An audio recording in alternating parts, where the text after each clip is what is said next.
fiti ni asese ni din and your friend say mechanic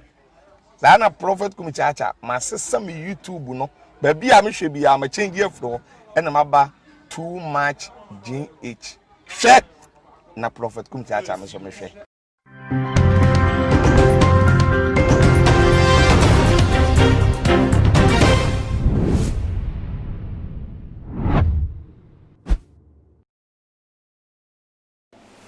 Memamo akwa pasron ko ebatuma 𝐃e𝒂th so nana ama obusu a enye na sabai so trending issues abeto dwa ewo omanyi emu ena mede ebesomo ewo yefide so na day nsema abeto yenim etro se Ghana for ato entusu kokko ede atwre NDC womo National Communication Director Sammy Gyamfi, lawyer Sammy Gyamfi. So sign ninsem bia wode abeto dwa ede efa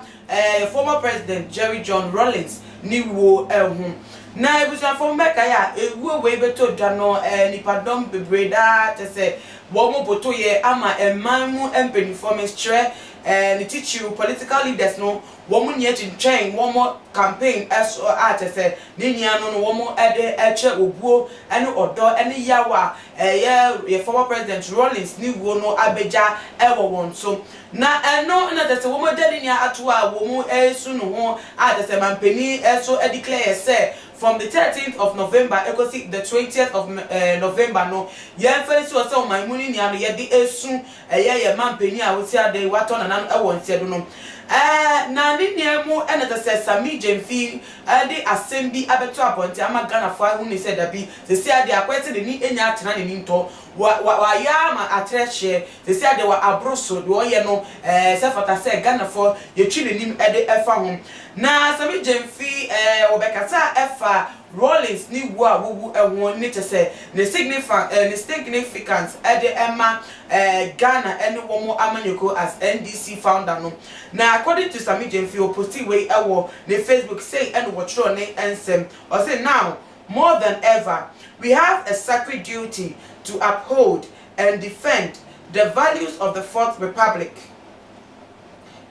that President Rawlings held so dear: peace, democracy, probity and accountability, respect for human rights, freedom of the press, tolerance and inclusion. In doing this, we honor the man who brought us the gift of a free and democratic society, John Dramani Mahama. Body Rawlings and phony eto asa our tro mu say forever in our hearts. Na no na Ghana for ehuni say dabi nenti lawyer Sammy Gyamfi wokasa yes wokasa nenti na we National Democratic Congress woman communication officer wotimi kasa edemo ma say uchi all sort of controversy ede eba party no nanso kasa we nko a wode abeto abonten kire say weni atra weni nto isan say every way empenifo womo krapa womo ejine mu se womo bese womo ndi ahinkonya no kapo no international wo kra wudi juma ema bako a wo kasa mo womo krampo no womo kra the politics ato nchen womo ja NDC MVP nsemka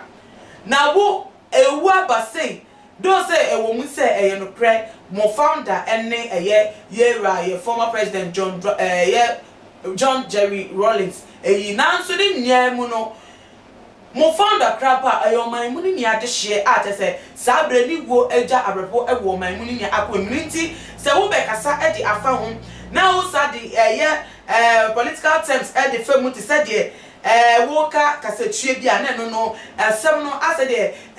wo gina ni go no so no na tete ade aye ya wo de wo ni pemu no edi apewo so wo dia wo pese enye ho ema no tese enye ne kwanso a no krapo na obi egu a na beka democracy nsem, accountability asem, respect for human rights, the freedom, the press, tolerance, the inclusion na no dey pa na wo pa kire a we sa de John Dramani Mahama tese wono kra mu akase wonye campaign system na tese wo akase mu no wo pa kire se wo buo pa de wuni bi edema empenifo ewo oman mu na tese Ghana for wo mo anka wo mutim keke enye wo mutim no mo boka anye dabi Womo share that part the call the comment section as your assembly trouble and check and womo shall say your madre or what the donor ability said that wait here and yana quite when quite dear won't you know the cheek and gas away dear and one about so one to children the red that be we cried a check grass said the rampo and we the new crowd the grass opportunity we say Abasa womo founder ewu na that's when you na so a we be chi aban na what so na to your womo position no we be chi ni na no to say ensem fata wa fa ni die ama de ni die ese no na so ni emu no ebutu o ka say Ghana ha say no nya twom drosso e wo ye tuban mu de say obi aye no to say de asem na to say but can you say enye ni say ade asem na no waka no kre na no waka no ye nya ye nim say your former president Rawlings wo no and the first president of the Fourth Republic na memmo mu no over 20 years what na ba mu no what they and certain day and a wobu or mine no nti se wakasa ensem we e de fa no a no kre na bi akwa say wo kai kanu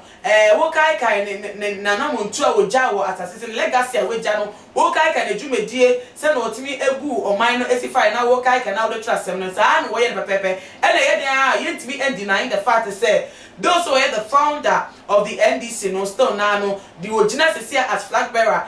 John Dramani Mahama ntis wo bi besu no a you no and wodi kan ate say wo besu no kan ntis wo kan say na no so in the party interest and what can say Ghana for yenya se enya twuna ate say ye de ani bre akosue yes Sammy Gyamfi so es anin se ba but din nie mu no ye nhwe ni bibi e wo ha se na Ghana for acho madwe no sabre boy ye hia enkabom ye nya se be adwenkro because e dey jeje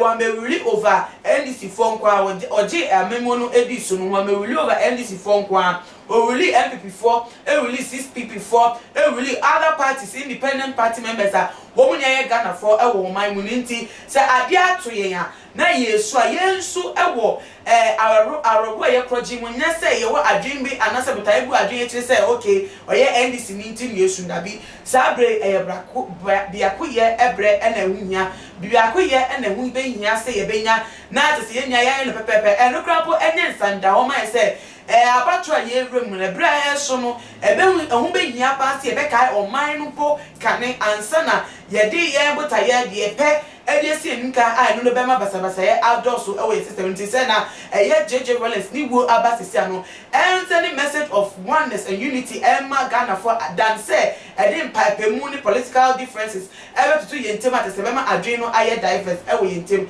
na enu mo na baba tie fa enu mo nya suehu dan say ye ka say okay so join wenti ye de be we de na ejina we chi nti onyo wenti ye we ka bia ye de tum da bi enya no ye nhia e o man mu ni nya e na esu nti ye nya ye mom ni esu ni e ma na eyi yo a efata na te say enkabom entwa so e wo o man mu na ebusuafo de abeto dwa no e na media so na Sammy Gyamfi asem na body etu dwa no se na won so wo sifa ehunu no ne Ghana fa dwunche bi na me etu dwa no wo so watwunche sonko na nti